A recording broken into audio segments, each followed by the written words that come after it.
Welcome to the new Power Generation. Reason why my voice is so clear is because there's no smack in my brain.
Yo, everybody in the house, this is what I want you to do.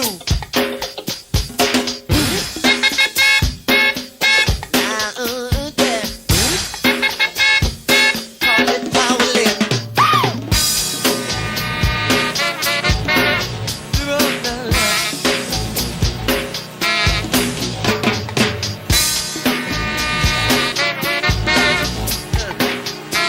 Saxola. Yeah, go on.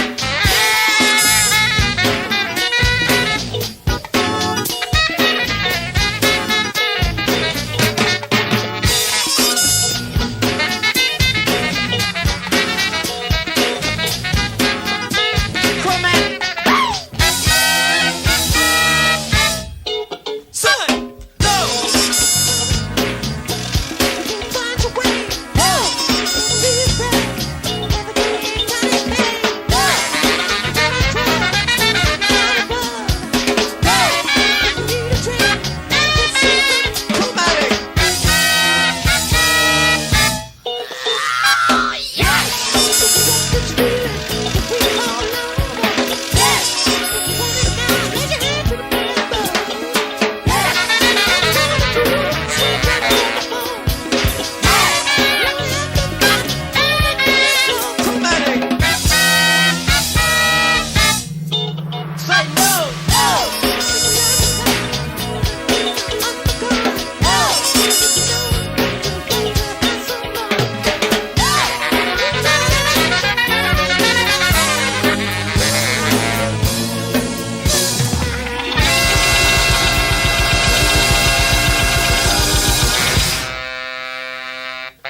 Good evening, folks. Welcome to the Purple Ladder Spotlight.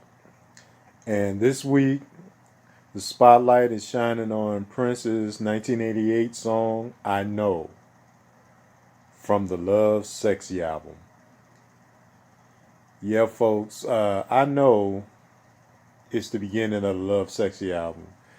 Everybody know that Prince's 10th album supposed to have been the Black Album, or the Black Album supposed to came out a little bit after the Sign of the Times, but he had a spiritual awakening that said, hey, this album is evil, we're not going to release the Black Album. So he went ahead and worked on LOVESEXY.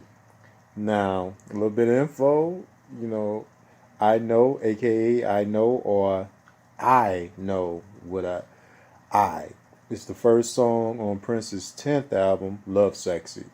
In 1989, a live version was included on "LOVESEXY Live" from VHS. Yeah, taken from the 9th of September 1988 live TV broadcast. The song music is largely taken from The Ball. See The Ball for full details of the track. We know that. The music was largely re-recorded with his new band, however, and the lyrics are entirely different. Basic track of "I Know" took place on December 11, 1987 at Paisley Park Studios in Chanhassen, Minnesota on the same day as Positivity. The party segued from The Ball to Joy in Repetition as included on the aborted 1986 Crystal Ball. Yes. Album was kept. This album was kept between "I Know" and Alphabet Street, and again in 1990 between Weekend Funk and Joy Repetition.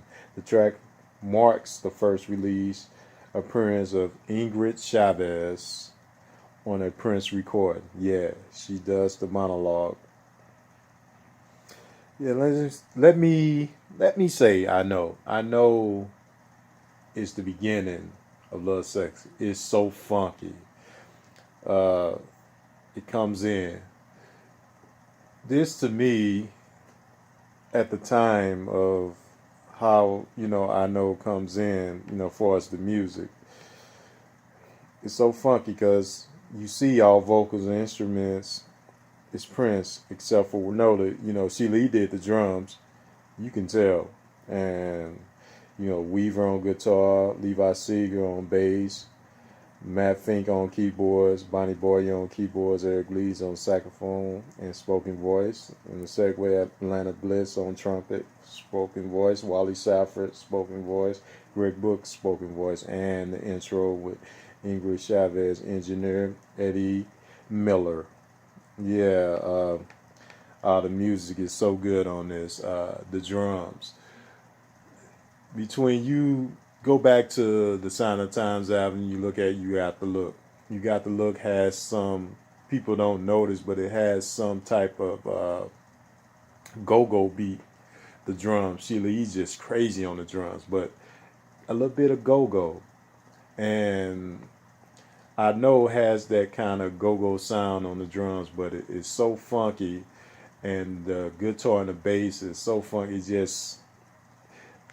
It makes a really good mesh in between. But the real thing behind this song is the spirituality and the lyrics and everything what Prince was saying of "I Know," and being such a strong spiritual song and a strong, powerful message. Prince said, "There's no smack in my brain."